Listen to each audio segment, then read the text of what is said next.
సభను అలంకరించిన పెద్దలకు, ఈ కమిటీ సభ్యులకు, ముఖ్యంగా మందకృష్ణ మాదిక్ గారికి, అలాగే ఈ విగ్రహాన్ని దానం ఇచ్చిన కాలపాలెం బుజ్జి ఆయన కమిటీకి ధన్యవాదాలు తెలియజేసుకుంటున్నాను.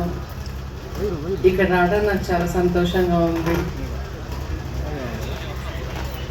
రాజ్యాంగ నిర్మాత బిఆర్ అంబేద్కర్ గారు, దళితుల పిత జగజీవన్ రామ్ గారు విగ్రహ ఆవిష్కరణ, దీన్ని నన్ను పిలిచినందుకు నాకు చాలా ఆనందంగాను గౌరవంగాను అనిపిస్తుంది. బిఆర్ అంబేద్కర్ గారు, జగజీవన్ గారు వాళ్ళ జీవితాంతం దళితుల హక్కుల కోసం, వాళ్ళ అభివృద్ధి కోసం ఎంతో పోరాడారు.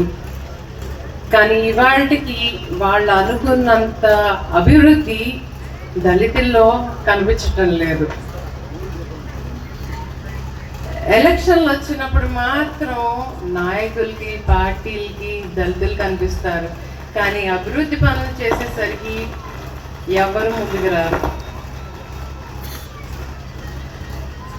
దళితులతో పాటు ఇబ్బంది పడుతున్న ఇంకొక వర్గం ఉందంటే కాపు వర్గం. రంగా గారు బతుకున్నప్పుడు, కీర్తిశేషులు వంగవీటి మోహన్ రంగా గారు బతుకున్నప్పుడు బడుగు బలహీన వర్గాల కోసం, ముఖ్యంగా దళితుల కోసం ఎన్నో పోరాటాలు చేశారు. ఆయన ప్రాణం పోతుందని కూడా లెక్క చేయకుండా ఎలాంటి ఉద్యమంలైనా ఆయన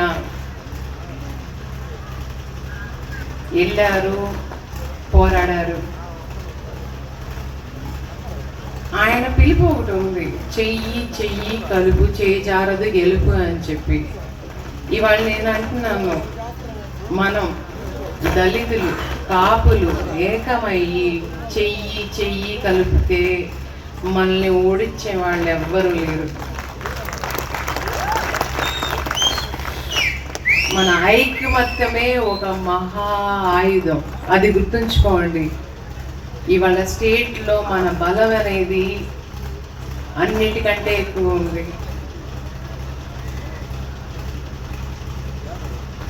ఇవాళ మందకృష్ణ మాదిక్ గారు కలిసి చాలా ఆనందంగా ఉంది నాకు.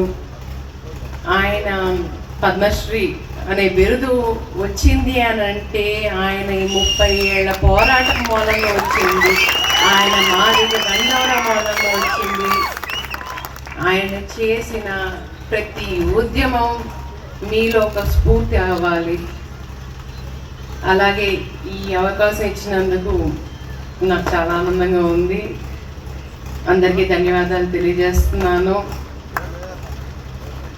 ఒకటే కోరుకుంటున్నాను, మన దళితులు, కాపులు కలిసి పయనం చెయ్యాలి, కలిసి పోరాడాలి.